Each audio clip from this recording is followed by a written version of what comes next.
Negócios à Lupa pela AEMinho. Um espaço em antena onde se dá voz aos associados da AEMinho sobre temas de economia e sociedade. Todas as quartas, às 11h40 e 15h30.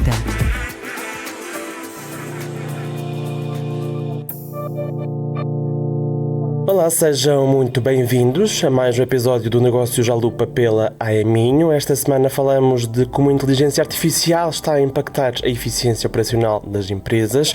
Para isso, convidei Ricardo Fernandes, fundador e CEO da ValueDate. Bom dia, Ricardo, e obrigado por ter aceitado o nosso convite.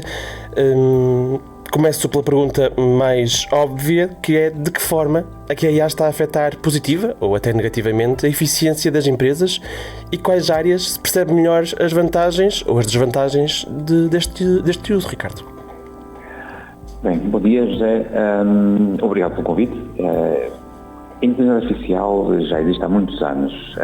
Hoje em dia, já desde há cerca de 2 anos, desde que surgiu o ChatGPT, e que se tornou basicamente disponível para toda a gente de qualquer escalão, qualquer tipo de acessibilidade, tornou-se banal e, claro, as empresas, como qualquer pessoa no dia-a-dia, começou a usar.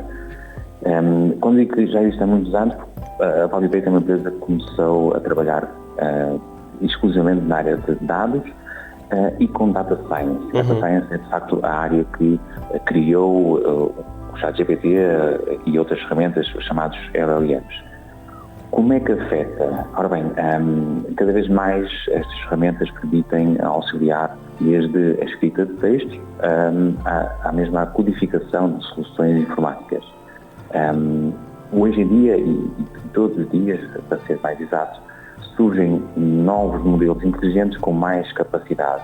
Inclusive, na semana passada surgiu um novo que depois foi bloqueado a nível mundial, exatamente porque é demasiado poderoso e dava demasiadas opções, que de facto poderia ser um problema, uma liability, que neste caso saía dos Estados Unidos e eles não quiseram que fosse acessível.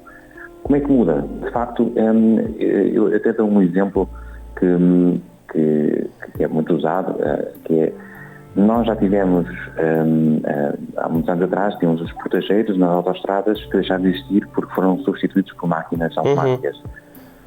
Hoje em dia nós temos estes modelos inteligentes, esta chamada inteligência artificial, que de facto vai conseguir otimizar e melhorar e até mesmo reduzir alguns postos de trabalho no sentido tradicional que esses postos de trabalho provavelmente colocavam no mercado. Por exemplo, algumas áreas, mesmo na área de informática, na programação, muitos destes trabalhos, que hoje em dia era preciso programadores, com o auxílio destas ferramentas, nós não vamos precisar tanto de programadores e não quero com isto dizer que vamos começar a despedir pessoas. Vamos começar a mudar o perfil destas pessoas para, de facto, usarem as ferramentas e otimizarem o seu dia-a-dia. Hoje em dia, eu tenho alguns clientes que tinham um plano de trabalhos até ao final de 2026 e com as ferramentas de inteligência artificial para programar a sua própria solução informática, em março terminaram todo o trabalho que estava previsto até ao final de ano de 2026. Portanto, o problema deles hoje em dia é perceber o que é que têm para fazer, que novas funcionalidades, que novo tipo de trabalho, tem de facto de programar melhor o seu calendário de atividades para conseguir serem mais eficientes, porque mais eficientes são. Agora, o trabalho também tem que ser muito mais acelerado, muito mais produtizável, para garantir que tenham um fluxo de trabalho contínuo para dar resposta à velocidade que agora conseguem ter e que não tinham sem a inteligência artificial. O Ricardo já tem vindo a falar e já em outros episódios também falamos que a IA não veio substituir ninguém, ou se, no entanto, veio substituir, esse trabalho depois tem que ser feito ou tem que ser supervisionado por uma pessoa, por isso há sempre aqui esta dualidade, este trabalho em conjunto com a máquina e a pessoa. É preciso, digamos assim, a inteligência artificial pode nos ajudar também neste trabalho de decisão e de análise de informação? Sim, sem dúvida. não vai reduzir pessoas, mas vai reduzir postos de trabalho ou a necessidade daquele posto. Aquilo que eu também tenho vindo até internamente aqui na Validate a dizer é que nós temos que começar a mudar o perfil nosso interno, dos nossos colaboradores. Eu digo isto abertamente aqui a quem trabalha comigo, e até mesmo os estagiários que estão a sair da universidade ou que vêm aqui fazer estágios a meio do percurso académico, que eu sou um bocadinho, se calhar, bruto, mas é transparente e é verdade que é o perfil de uma pessoa júnior que sem a experiência no mercado, hoje em dia não é útil para o mercado. Como se calhar uns anos atrás certos cursos existiam e não faziam sentido existir, porque depois não havia saídas profissionais, hoje em dia, por exemplo, mesmo um informático, e não só, se calhar outras áreas também na parte criativa, na parte jornalística, se calhar, quando saem para o mercado de trabalho, têm de perceber que a vantagem que trazem não é muita, portanto têm que de facto já sair com alguns conhecimentos no uso destas ferramentas. E como estava a dizer, eu quando este ano já tivemos alguns estagiários, e eu já vos disse que os modelos inteligentes e as ferramentas que temos hoje em dia, por 20 euros mensais, fazem um trabalho que 3 ou 4 estagiários que saem da universidade. Porquê? Porque o problema já não é fazer o código, o problema já não é ter mãos para trabalhar, o problema é garantir que as pessoas que estão a fazer os pedidos às ferramentas inteligentes sabem de facto fazer esse pedido, são críticas, conseguem perceber o negócio do cliente, conseguem perceber o que é a envolvência. Na prática é mais perceber o que é necessário fazer, como fazer e como é que as ferramentas se vão interligar, o contexto em onde estão inseridas, porque de facto nós já não precisamos tanto das mãos, precisamos mais da cabeça para planear e pensar mais à frente. E portanto, de facto, eu não falo nunca em reduzir postos de trabalho, mas tem de haver de facto um shift das skills, das necessidades que vamos necessitar das pessoas que vão trabalhar em certas áreas, e realmente a informática, por exemplo, a nossa área é uma, e a análise de dados, como é aquilo que nós fazemos, hoje em dia fazer uma análise de dados com uma ferramenta inteligente torna-se super fácil e banal. É um trabalho, diria que é um trabalho de pormenores. De pormenores, exatamente. Resume bastante o discurso. Portanto, as ferramentas inteligentes, de facto, são instantâneas.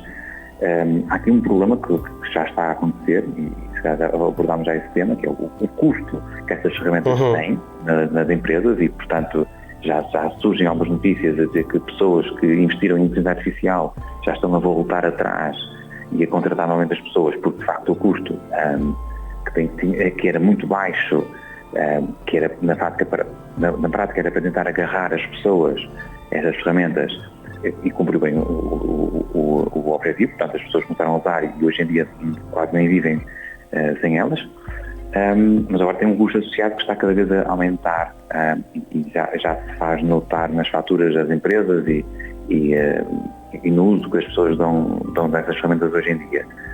Portanto, acho que as ferramentas, de facto, agilizam muito o nosso dia-a-dia, muito mais a quem usa computadores, claramente faz isso.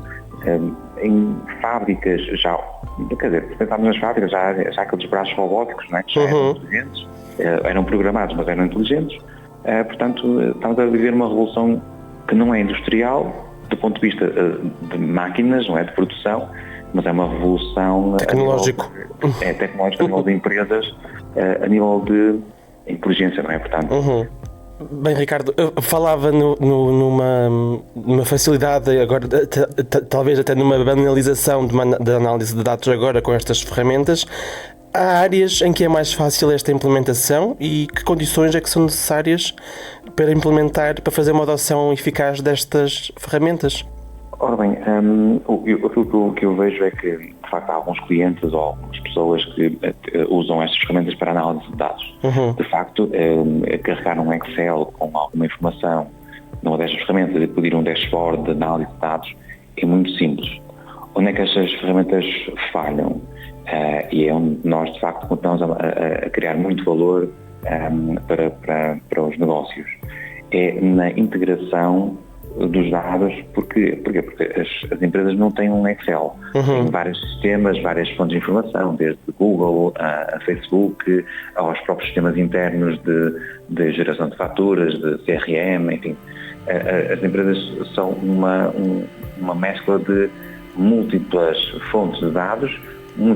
Essas fontes de dados podem ser até mesmo um telefonema ou um e-mail, e aquilo que nós tentamos garantir e que a inteligência artificial não faz bem, pelo menos ainda, há de chegar a um ponto em que vai fazer, claro, é de criar uma base sólida, uma base de dados centralizada que consiga reunir estas várias fontes de dados e colocá-las num formato que depois sim, as ferramentas inteligentes conseguem daí extrair indicadores de vendas, clientes ativos, períodos de retenção, e claro, em cima destes indicadores criar os dashboards e relatórios que são necessários para as equipas comerciais, para as equipas de negócio internas poderem trabalhar mais eficientemente. Há algum negócio em que isto não vai funcionar? Não, vai sempre funcionar bem. Agora, estas ferramentas, como estava a dizer, têm um custo, e este tipo de soluções implementadas por estas ferramentas que não são... Porquê? Porque estas ferramentas inteligentes não são especificamente para uma área, servem para tudo.